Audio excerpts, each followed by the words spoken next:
Hello, writers. I'm Aubrey. And I'm Peyton. And today we are flying into the much anticipated Iron Flame by Rebecca Yarros. Yes, so join us with a cup of coffee as we dive or fly between these paper sheets. All right. Let's do it. Okay, welcome everybody. This has been a podcast episode I've been looking forward to literally since May, since we read Fourth Wing, since I fell in love, and it became my favorite series ever. So this, if you are new, this is our non-spoiler section of the episode. NS, no spoilers. We just kind of want to give you an idea of what this book's about, just in case you clicked on this video and just wanted an idea. As always, for all of our reviews, this is the non-spoiler section. The purpose of this, as I said, we just like to talk about the book before we jump into the spoiler section. But with that being said, this is the second book of the series. Yes. This non-spoiler section may reference certain things that happen in Fourth Wing. We're going to keep this quick because, man, we need to jump into this book. So this isn't a 10-hour long episode. Yes, but don't worry. We will let you know when we are transitioning into the spoiler part of the episode. It comes after our star ratings. So after the star ratings, that'll be your time to scoop, but we will let you know. Yes, and if you haven't read Fourth Wing yet and you want to check out that review, we do have a review where we touch more on like the whole general vibe and the first book. And get there and then quickly speed your way over here because you don't want to miss this shit. Okay. But generally, the idea of the Empyrean series is about 20-year-old Violet Sgaeyl, my main bitch, was supposed to enter the scribe quadrant, living a quiet life among books and history. Now, the commanding general, also known as her tough as Talon's mother, has ordered Violet to join the hundreds of candidates striving to become the elite of Neravi dragon riders. Yes.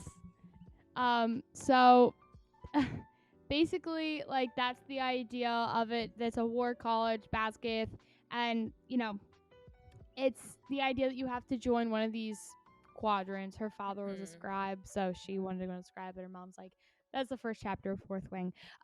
But moving forward here, we know that Fourth Wing ends on a crazy cliffhanger. Crazy cliffhanger. Yes. So that created a lot of anticipation for Iron Flame. And in my opinion, Iron Flame did not disappoint, even though it is quite... I wish I had Fourth Wing next to it. Fourth Wing's like that. And then you just... she's a big book. She got big. Holy cow, guys. This book also leaves on a cliffhanger. Who knew? Maybe Rebecca Yarros is our new JLA. Our new queen of endings. Oh my gosh. I don't really know how to feel about this right now. But let's just say Iron Flame is no different. Yeah. The ending of this book, no spoilers, made me sick to my stomach. I literally finished the book and I just sat there and I couldn't move. I couldn't do anything. My husband's like, what book are you going to read next? And I'm like, nothing. Ever. I don't think I can read another book after Iron Flame. You guys have to read it. This is amazing. I'm never reading another book ever again. I told Aubrey, we have a class together, and I said I'm putting in my 2 weeks for the hardcover because I don't want to read anymore. Nothing sounds fun. That's how much this book has impacted us. Overall, this book kind of takes us through Violet's second year in the Riders Quadrant and kind of like fills us and takes us on that journey now that we know Fourth Wing. People who have read Fourth Wing, get out of here. Xaden is away now, so that's complicated, and just like the dynamics of the War College, and also we know there's some type of rebellion. Yes, and where Violet fits into that, knowing what she knows after Resin, but also being Sorrengail's daughter. Yes. it's a lot of dynamics. Lots of dynamics. The book, this really felt like 2 books put into one. And there are 2 parts. Like I feel like Rebecca did a good job at saying, no, this part of the book belongs here and this part of the book belongs here, because they are very separate, right? Like we have her at the school and then we have her in some other places. So, wow. I always say this to everyone. There's nothing better than Rebecca Yaros's pacing. Every chapter is a gift, every page is a gift, every word is a gift. You just don't stop reading. There's something so intoxicating and captivating about the way that she world builds and the way that she writes her characters, and you fall in love with every single one of the characters. We meet some new characters. Yes, which I was super excited to meet the next wave of first years. Guys, this is so good. And you know what? About the pacing, I feel like every chapter something huge happens. There's so many events that pile into this book, and even places where it could become repetitive, it doesn't. A common complaint that I have with JLA, which if you don't read those series, she's most popular for the From Blood and Ash series, is that I feel like her work excels when it's that, you know, main character with the romance lead and they're having that tension and events like that. But then other parts of the pacing can get like almost sloppy and repetitive and slow when you're not in that. But for a romantasy book specifically, like Iron Flame and Fourth Wing holds their fucking weight. Like, even when Violet's not with Xaden, you are, you know, screaming through these pages. Like, it's so good. Yeah, and it's not in a way that's like, oh, another sex scene or another attack. It's like everything has a purpose, and I just don't understand how Rebecca's never written fantasy before, right? Like, we think about Sarah J. Maas, and like, she's gotten so big, and I know Throne of Glass is huge for her, but like I feel like a lot of people read Throne of Glass now because of ACOTAR or because of an exposure to another series, right? Like usually it's like by the second or third fantasy that these authors get, but now like I was watching Jack Edwards. I'm sure if you're watching this video, everyone knows Jack Edwards. He made a TikTok I just watched before we got in here that's like, Fourth Wing is bigger, or at least as big as Harry Potter. He's like, tell me why I went to my Barnes, and he lives in New York City. He lives at where the biggest Barnes and Noble in the world is. And he's like, there was a midnight release party, and there's over 600 people in line to get a book. Make that make sense. I mean, this is like, it's insane, and it's just so cool to be a part of the community and be a part of the hype, and like she deserves it. It's great writing. And this is one of the first series where I feel like I've been in it since the beginning. Like, it, as soon as it started taking off, I sent it to Peyton, and I was on TikTok. I was like, hey, like, this book seems to be like cool. It's fantasy. It's brand new. Like, we should read it for the podcast. And like, so kind of like being with this community at its like beginning and its grassroots and watching it grow and being a part of it is super cool, because things like Harry Potter like are, you know, I love those stories, maybe not the author, but that has its place, that has its fandom. Even ACOTAR has a strong fandom that existed well before I read those books. Twilight is huge. I love Twilight, but it like that was my sister's like thing. Like, she had the Edward poster on her wall. I will have the Xaden poster on my wall. Actually, catch me after this ends looking up on Etsy. I want a Xaden poster. So I can kiss it goodnight. It's so funny. I never thought that I'd find someone better than the people in the ACOTAR series, but I'm sorry, like it's Violet, Xaden, like all of them. They are like, that's my soul book. Like, I just I love it. There's nothing better than, and I don't reread books, but I would. I would reread Fourth Wing. I would read Iron Flame again. I do think we need to get into our spoiler section here, because I'm excited. So I wanted to do star rating, and also I feel like it's important to do spice rating.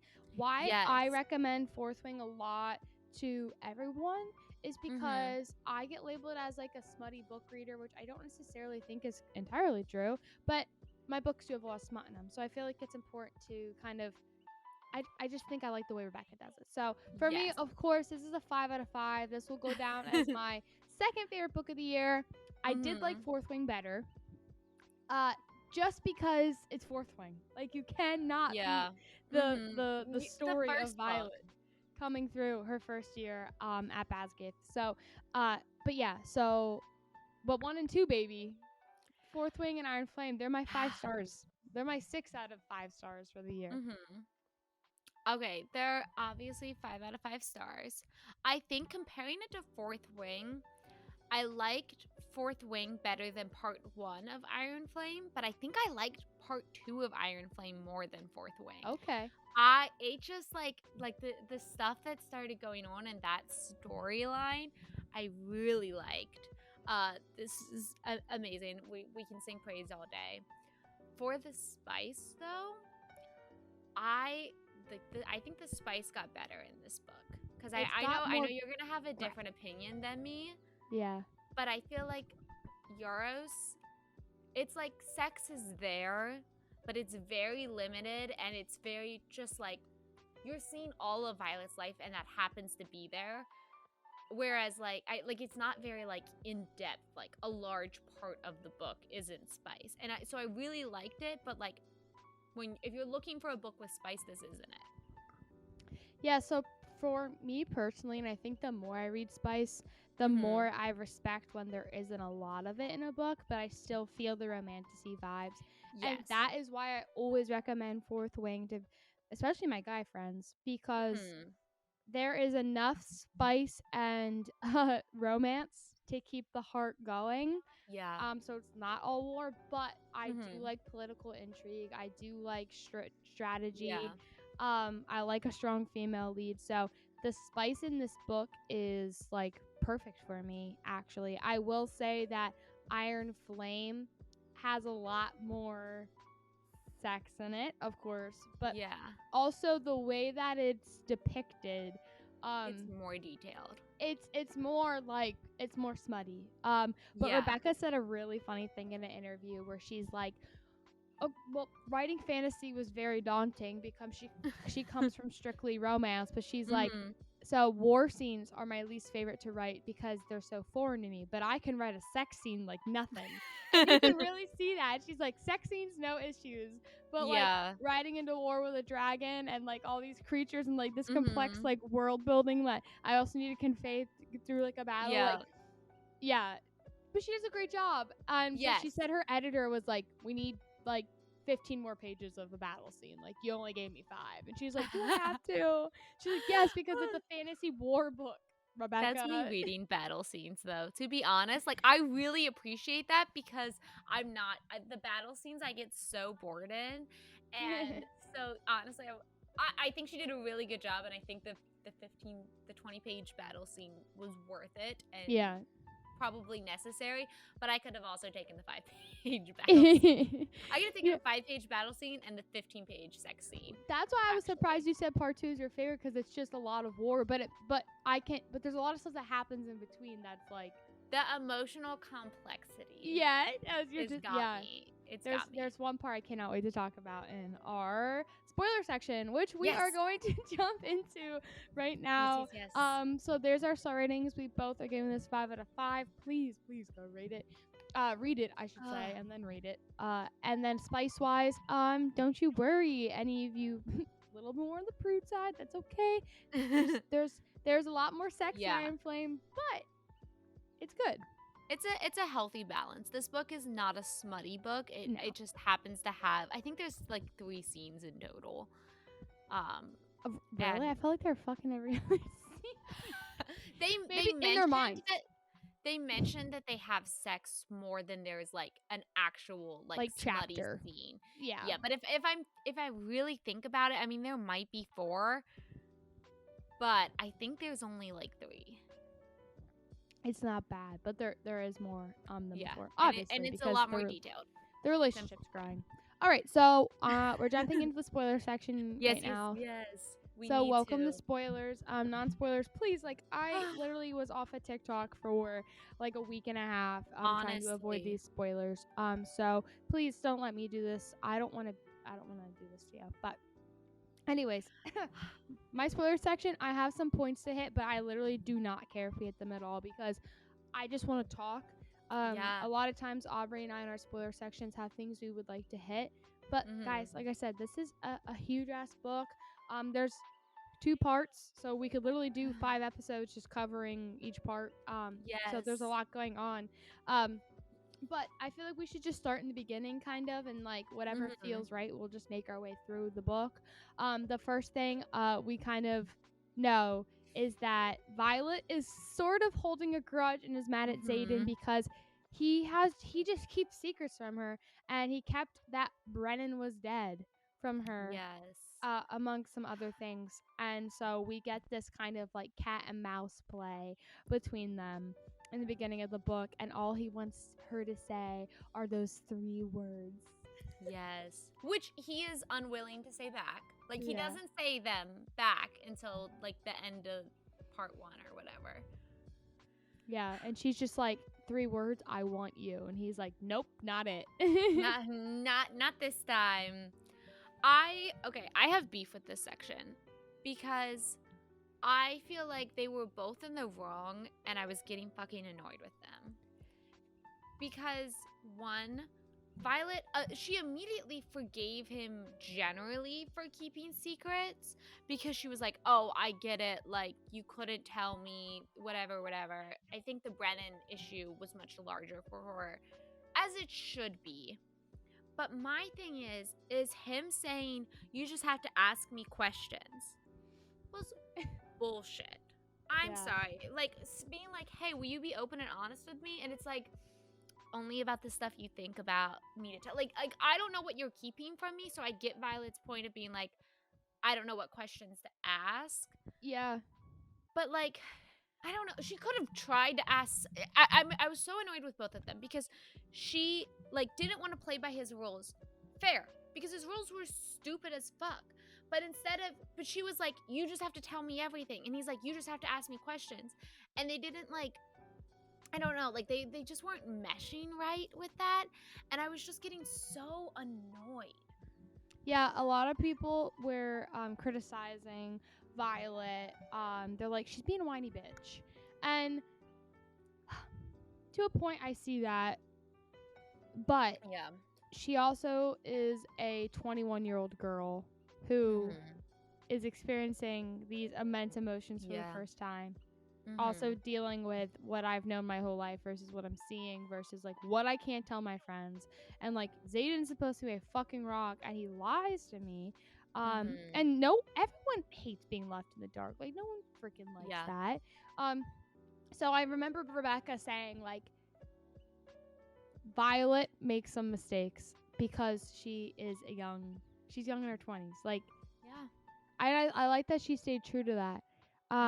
What I will say is Xaden, like, it goes both ways because Xaden's like secretive, bad at communicating, and I really like that he puts this effort forward to be like, I'm gonna tell you more about myself. I'm gonna write you the letters. I'm gonna, like, you can see, and there's even like a line in the book where he's like, this is my, like, I'm trying to become a better person for you. Like, you could see that he was trying to change the way he thinks and the way he acts for her. And I'm like, okay, like, he loves, like, I could see the devotion with him kind of being like, well, then just screw off, whatever, I don't care what you think. You could tell, like, he actually cared, which obviously makes Xaden lovable.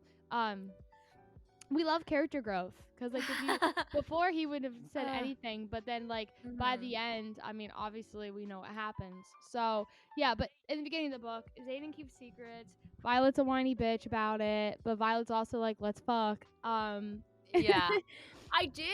really liked Violet at one point because Xaden was like, I'll only, like, kiss you. Like, you have to initiate the kiss. You have to ask the questions. He kept trying to say, he's like, I'm the Sorengel this time. I want you to be like, as if they switch places between the years. And he was like, I'm doing all of this. I want you to fight. But he really wasn't. He was forcing her to make all of the decisions. He was forcing, I don't know, like I feel that like deeply, like sometimes in a relationship being like, hey, no, like it's not a courtesy thing to be like, I'll only kiss you if you kiss me, or Yeah. I'll only answer a question, I'll only tell you stuff if you ask the question. Like, it's forcing her to do all of the heavy lifting in the relationship. And she kind of calls him out on it, and I really appreciated that, because I was like, yeah, this is annoying. Like, Xaden, like you want her to do all these things, and you're trying to act like you're not also a problem in here. Like, she was wrong and he was wrong. And I like that. I like that it wasn't just like one person or and it just it helped grow them together, because they are about to face a lot of things. Violet, we know that their dragons are bonded, so they have to see each other every week. So she flies to Samara, I think it's called, and then he'll fly back to the Basgath, and then they'll go back and forth. But with that being said, Violet is left alone a lot of the time. We have a new like vice commandant, Varish, who like fucking like I thought he was working with the Wyvern or whatever for the longest time, because I was like, why are you fucking attacking her? I know it's now like, obviously he thought that she was working with Xaden, which she totally was. But oh my god, this guy sucked, because obviously we see in our heads, right, Jack was the villain of the last book, Dane was the villain of the last book. So now it's like, and we'll get to this in a little bit, but Dane's on a bit of a redemption arc in this book.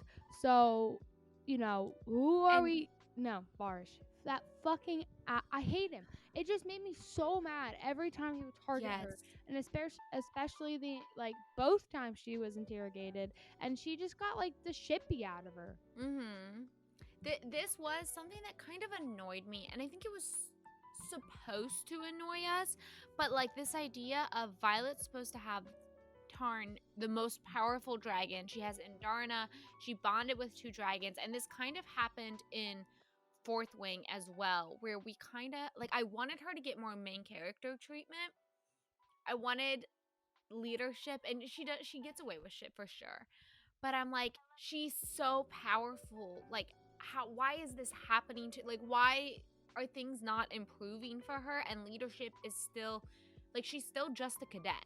And I think as much as, like, I was like, how dare, like, it feels unrealistic that Varnish is, like, punishing her, and Tairn's letting it happen because of Andarna, but, like, humans don't command dragons. And I was, like, so upset about it.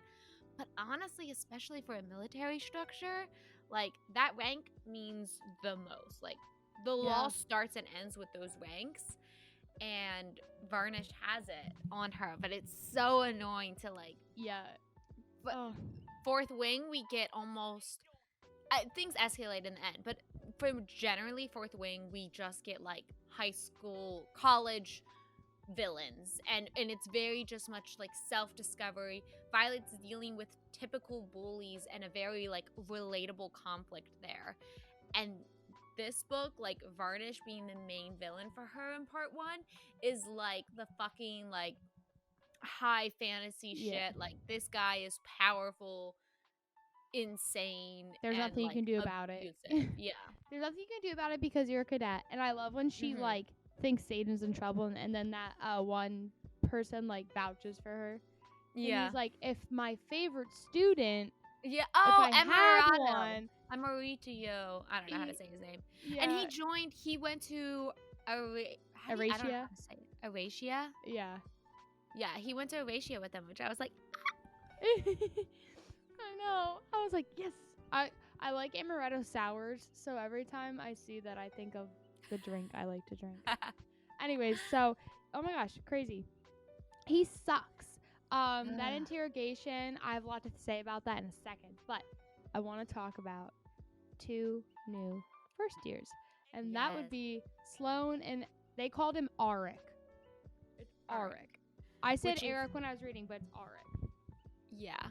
Who's actually Cam, the king's 3rd son, which I thought was very fun. I was like, oh my gosh. And like Violet like accidentally almost like outs him in part 2 when she was like, oh, do you know this old language? And the guy's like, why would he know that? And he's like, oh yeah, like why I wouldn't. You're getting me confused. I And love she's how like, he just slides under whoops. the radar. I think that's so fun. Yeah. Obviously, he served his purpose when it was time to get through the wards when they needed to Yes. steal those journals. Mm-hmm. And then Sloane, I love this. She blamed that this is Liam's little sister. Yes. And she who hates blames Violet. blames Violet for his death. And Violet's like, yeah, you know what? And of course, because Violet blames herself for everything. Yeah. This whole book, what was her a lot of times, which is fair. Like, I get it. Like, really, if you were in her shoes, you'd probably feel the same way. But yeah, and I like how she kind of sets Sloane up to be like, you're not gonna die, and if you put your best foot forward, I will give you the letters your brother wrote you. Yeah. And so over the book, we see Sloane start to be like, like when she says, like, I just read Liam's October letters. And one of the top ones was like, wait till you meet Violet. She's the best. She's nothing like her mom. It was so sweet. I know. I love the epigraphs in this book had me emotional. Like the entire time. With Sloane, I really loved the relationship that her and Violet had, especially in the beginning before part 2 when Sloane is like outright hating her and Violet's like, you don't have to fucking like me. You're gonna fucking survive here. And she's like, in this book, Violet's becoming a lot more callous. And I like how we see parallels where she's like, oh, I'm becoming more like Xaden. I'm becoming more like Tairn. I'm becoming more like Brennan. And like all of these like... That shit got that line. Oh, I just remembered. You remind me. And then she goes of Brennan. And then Sgaeyl, who's a total bitch. And my favorite goes, no, Tairn. And I was like... Sgaeyl like comes to the line. Sorry, that's at the end, but still, like, it's true. Like, her character growth. She's like, you're starting to fight like, and she's like, Brennan, and she's like, no, like you're starting to think like your dragon. It's so good, and I think that is foreshadowing her like becoming more like Xaden and Brennan and Tairn. I think that's all leading us up to not next book, not book 3, but I think by the end of book 4. Violet is definitely going to be the general of... I don't know, because we'll have to get back to that. Yeah, because she raised the wards, and now her mom's and dead, they're returning back to Basgith.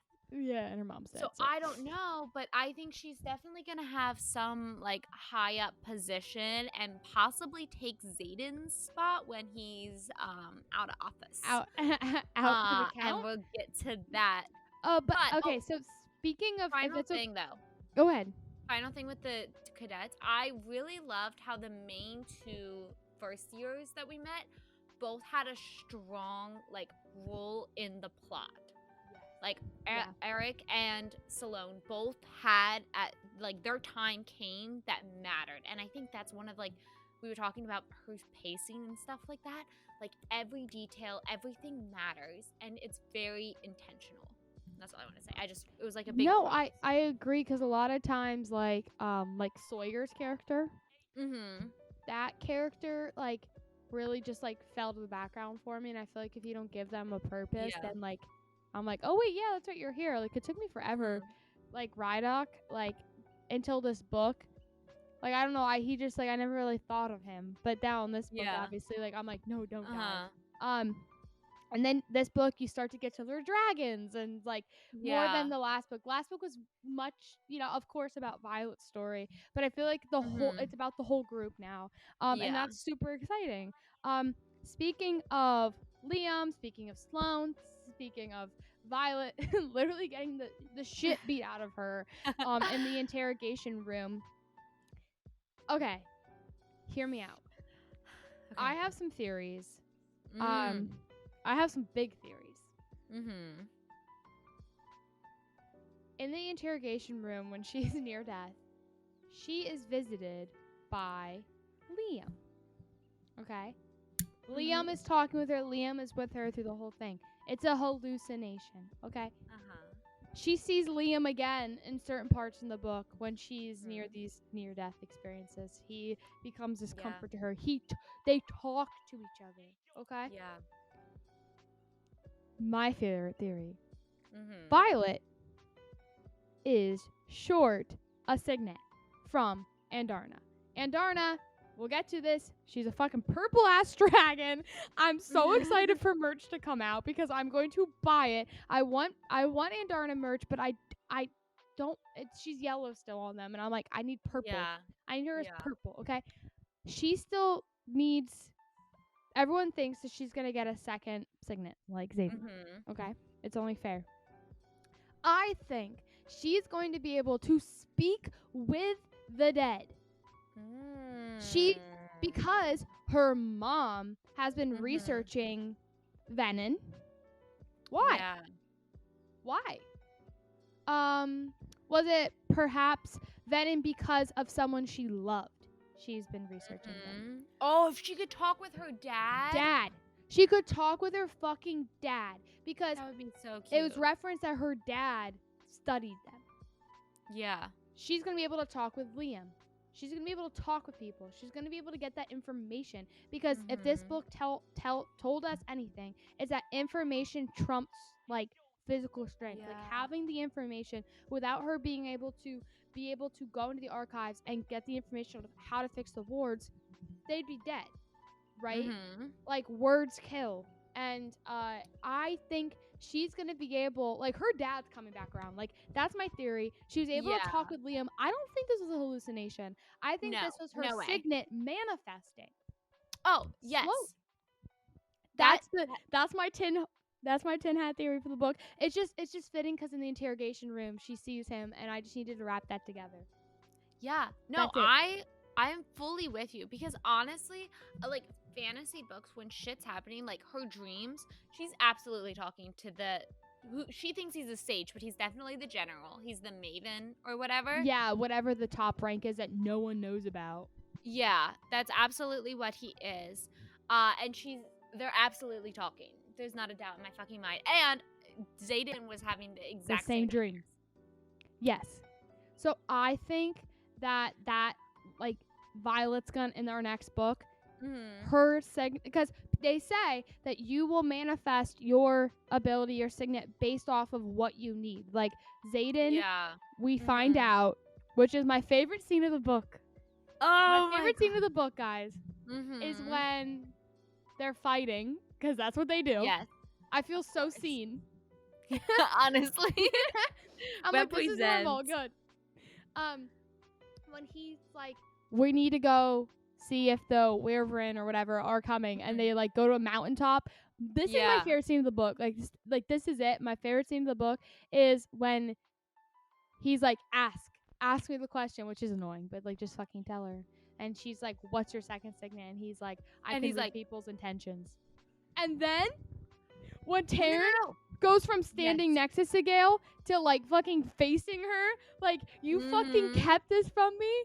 And then Sgaeyl's like, or Xaden's like, see, there's even some things mated dragons have to keep from each other. I was like, because they know everything about everything. And Tairn really doesn't keep secrets. Like, even when Violet's like, hey, I'm going to go sneak away to go talk to the Viscount. Like, can you keep this a secret from Sgaeyl? He's like, yeah, sure. He's like, I kept it a secret. I didn't tell you she wasn't going to know where I'm going. Like, he's not a secret keeper. No, he lets her know everything. To learn that Sgaeyl is keeping this from him. I also loved Violet. Like, first, he's like, ask questions, because he's expecting her to ask about the mom and the scars. And then she's like, what's your second signet? And he's floored. This is originally when they're back in the room still or whatever.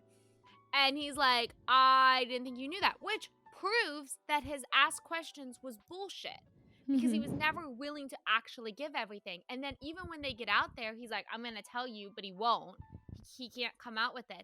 And her guessing, her sitting in there and being like, okay, this is what you need. This is what, and like, slowly working it out, and like she just gets to mind stuff, and then he tells her it's like the intention bit.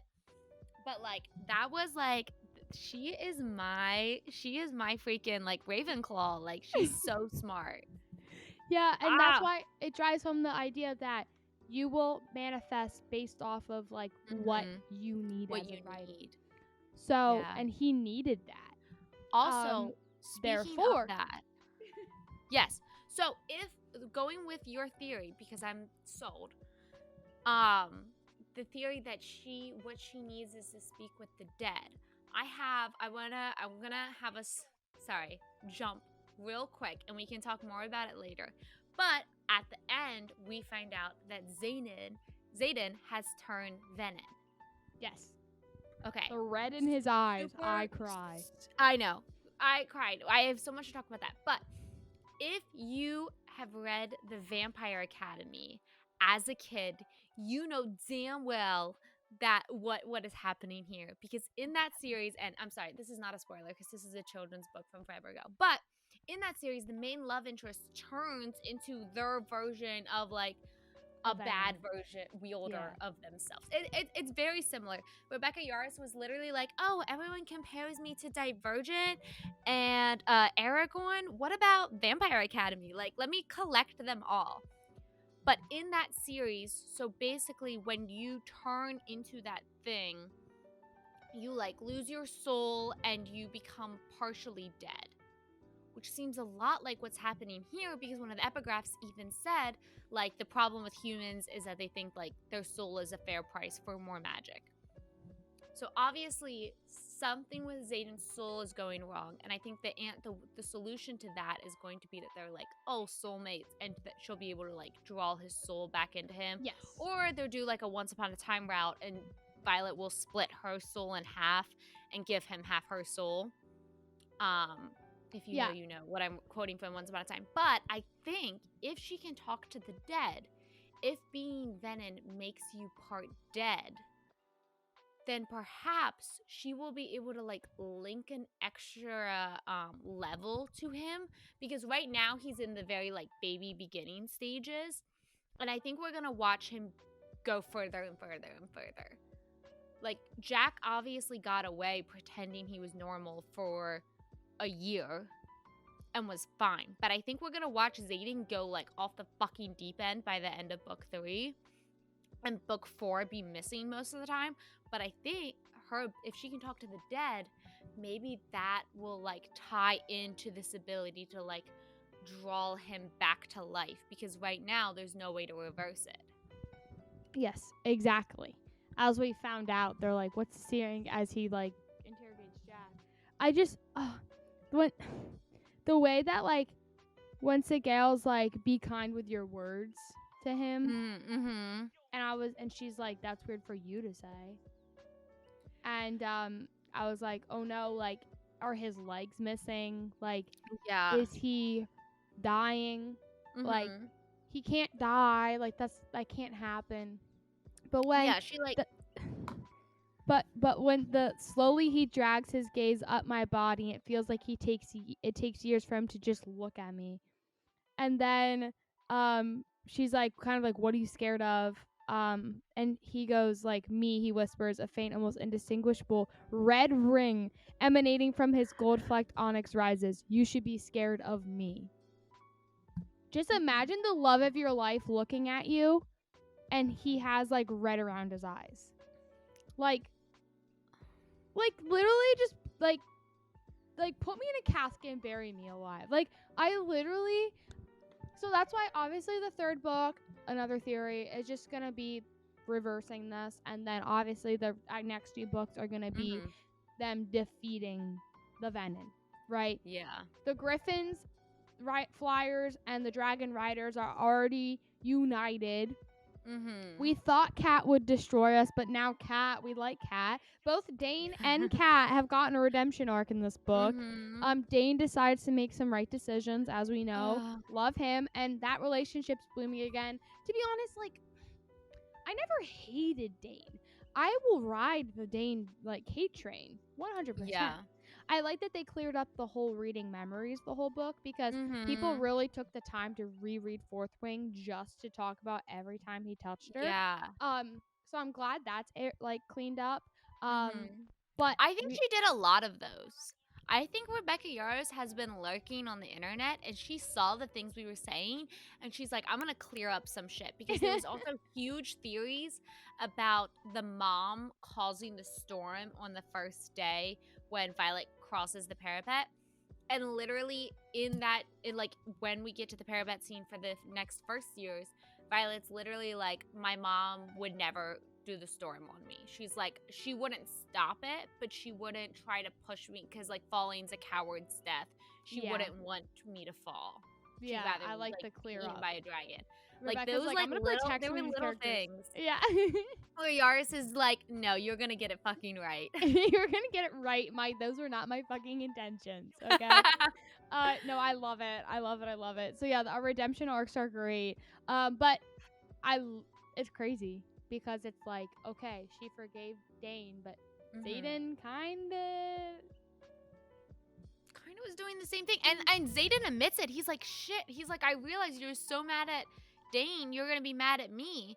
And he's like, I didn't read your intentions after the first kiss. And I'm like, I don't know if I believe that. But he said it's so hard not to read her intentions when their bond is so strong that it's like, it just goes down the line.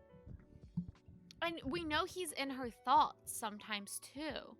Like, just because of the bond. Like, I don't know. And she was in his thoughts, though. Because when she started doing what he wanted to do sexually, he, like, freaked out. Yeah, she, like, broke into his thoughts in that throne room scene, which was the hottest scene in the book, guys. But question, do we think that, like, back it up here. Do we think that's because they're bonded and their bond is growing stronger and stronger? Or is that a signet manifesting? I think that's their bond. I think it's their bond too. But Rebecca's really good at referring back to, that makes sense why I could do that and why I could do that and why I could do that.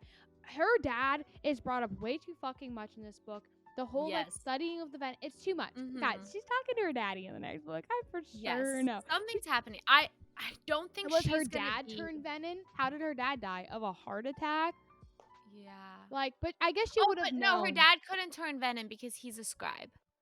Only the writers can turn Venin because it's taking that power. Oh, and draining that.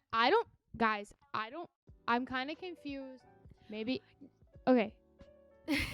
Yeah, the magic system, I love her and this world. But I'm pretty sure because when Violet is imbuing the word stone, she's like, I can feel all this magic in the ground and I'd want to take it. But you don't have access to even the lesser magic until you've bonded. So but taking magic from the ground is not, like, you can't do that. You're not allowed. That's what the Venin do. Yes. That's how you become Venin. Because that last chapter of the book, which might be a hot take, but I didn't need Xaden's POV of why he turned Venin because it kind of made me, I was like, oh, this kind of wasn't worth it. And I would have rather it ended with the red eyes. But besides that, I think it's because didn't Fourth Wing end with the Xaden chapter after the Brennan thing? No, maybe in your book, maybe in the holiday edition, but it just ended with I saw Brennan, and I agree with you. There was an epilogue. I don't remember an epilogue. But check it. I don't remember an epilogue. So I read two things, guys. Because I was confused. I was like, wait, how did he turn Venin? Has he been Venin this whole time and was keeping it a secret? Like, blah, blah, blah, what? And so, what I read on Reddit is that he wouldn't have been able to... Why were you on Reddit? Because I was scared. I didn't know what happened. So, I guess that's what my peeps told me on the Reddit page. Sorry. Real quick, chapter 39 is from Xaden's perspective, the last chapter of Fourth Wing. I don't remember that. So to kill, Xaden would have died, and the sage was like, "I'm gonna go kill Violet after I kill you." So he sacrificed in his eyes himself. So the only way that Xaden would have been able to kill that guy is if he drained power from the ground. So that, of course, is what he chose to do. But in my head, I was like, so he knew he was Venin this whole time, blah, blah, blah. So, like, I didn't understand. I didn't maybe I skimmed over that part, that I didn't know how you turn venom, but I believe, like as you said, you choose to become venom by Yeah. draining from the ground. Because I'm like, do you get bit? Like, what do you fucking do? And then second thing that I saw on Reddit is that maybe she just needs a better editor, because at the end that was kind of confusing. Maybe it's supposed to be confusing, and we're gonna get more of like a summary in the next book, because I mean, hey, ending a book on a big question mark is great writing. It just is. Yeah. So I'm not gonna get too angry, but there are some times where I'm like, how does that magic system work? Because I'm a little confused. So yeah. when I first read it, I thought he's been turning venom this whole time, and now, No. but no, he chose in that moment. He chose And in that the moment. sage even said, sage quote unquote, said that you will sacrifice yourself for love. Like, love is the only thing that will kill you, which is true. Violet almost did it. She almost killed herself, draining her and frying her abilities. And then he did it. I wish that Xaden choosing, he had proof that Violet was in any sort of danger, because he knew she was trying to raise the wards, and she wasn't, like, if she was actively dying out, like, behind him, even if she was unconscious so she didn't see it, so we still got the big reveal, like, or he saw a dragon, a wyvern heading for her, then I'd be like, oh, that makes sense. But the sage is just like, yeah, you're feeling a little weak right now. I'm gonna kill you, and then I'm gonna go kill her. And it didn't feel as believable, and maybe I just don't like being in Xaden's head. Yeah, maybe. But I was just like, I don't know. I don't really. I was just like they were so close. Like, at the end of the day, and it just didn't hit. Like, the last chapter from Violet's perspective, when she sees his red eyes, hit me like a truck. But then going back in time a little bit and watching Xaden make that decision, I didn't want. Yeah, I agree. Also, when Sgaeyl's like, I chose you for a reason, because you wouldn't do this, and then he does. Yeah. Exactly what, like, the guy told him in his dreams he would do.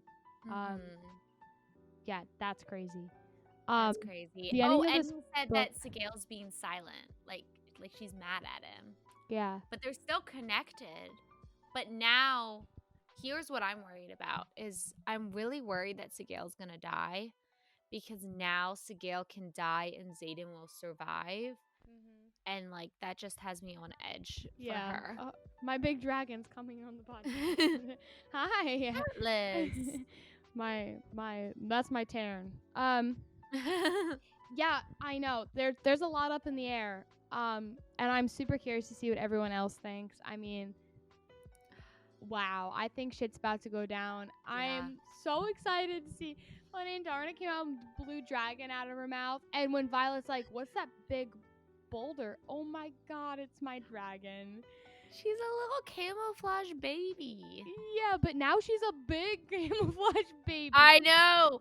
She's purple.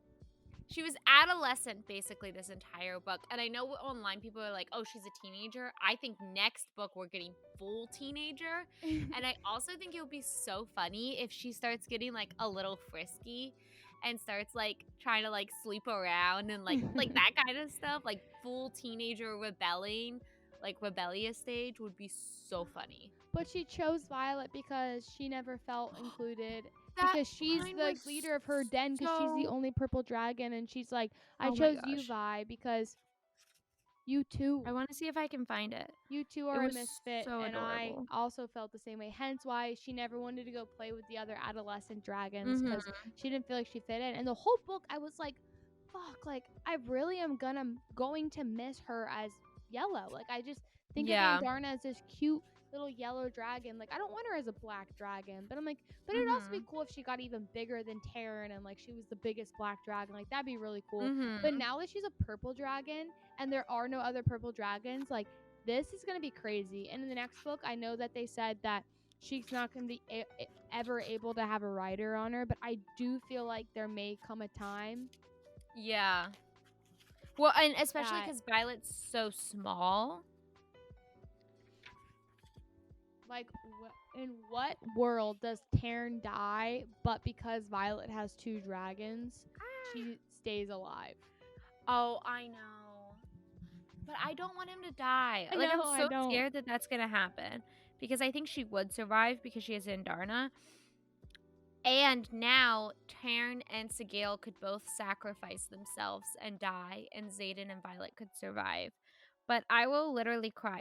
My best chance, though, is, if you guys don't know this, Rebecca Yarros based Tairn off of her bulldog. Yeah. And it's like, are you going to kill your pet? Are you going to kill your dog? But her dog just died, so maybe she's gonna like. Yeah, that dog died. That makes it too emotional. Okay, here's the quote. I think honestly, as much as there was like really good romance quotes in this book from like Xaden, Andarna's quote is my favorite, and I was tearing up at this. I waited 650 years to hatch. Waited until your 18th summer when I heard our elders talk of the weakling daughter of their general, the girl forecasted to become the head of the scribes, and I knew. You would have the mind of a scribe and the heart of a writer. You would be mine. You are as unique as I am. We want the same thing. Dead. Like, I'm sorry. Oh, amazing. Dragon rider relationships, like. It doesn't get better. Screw love, like true love. Like, just have a dragon. Give me a dragon. Just give me a dragon. Gosh. Guys, it's like when you watch The Lion King and you're like, not The Lion King, sure, that one too, or Narnia, and you're like, I really want a pet lion. I really want a pet dragon. I was fighting with my boyfriend about this. He's like, oh, but like those books have like aliens and dragons. I'm like, dude, fuck you. Dragons are awesome. Like, they're so freaking. Dragons are my like all-time favorite like mythical being. Like dragons are. That's it. Mind communication, dragons, and the love interest can wield shadows. Like, fuck out of here. See ya. Dragons are amazing. Oh my god. Fine, let's break up. So yeah, final battle, go crazy. Guys, I could talk forever about this. Yeah. Last quick thing I want to sprinkle. Okay. The amount of satisfaction I got when Mira and Violet are kind of at that battle meeting with the with the Navarre generals. Her mom's there, and Koda, the like biggest black dragons there. And they're standing there, and they're like, "Look at your daughters; they're against you." And then all of a sudden, Brennan rolls in, and like, I've been waiting. I'm like, there has to be when like Lilith Sorrengail, their mother, sees like her favorite child. Basically. Like she doesn't make it seem. It's not too quiet about it. No. When he rolls up and then like literally just like walks away, like that's crazy. That is crazy. Her final epigraph, where it's like, I knew like I wasn't gonna go out in war. Like if I die, it would be for my children. I literally like, I'm not like a huge like Lilith defender, but like I kind of am, because I was crying.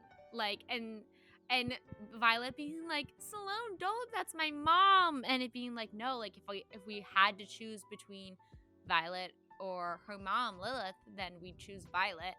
And but like Lilith obviously like chose that sacrifice and chose that for her children. And I feel like she saw it coming, because she was like, I knew I put Violet in all these positions. Like she was a hard ass the entire time. And she didn't show love the way her children deserve to get the love. But I feel like she very much was like, I'm putting all these things in motion for you. I will sacrifice for my children. And I was like, that was a perfect, like, I felt good about that. And when she's like, Sloane, I killed your brother. I, like, killed your mother in front of you. like she, like, wanted to use her powers, which siphon powers is, like, badass. So I'm excited to see this next book, everyone. Guys, let it come out in 6 months. Yeah, let it come out in 6 months.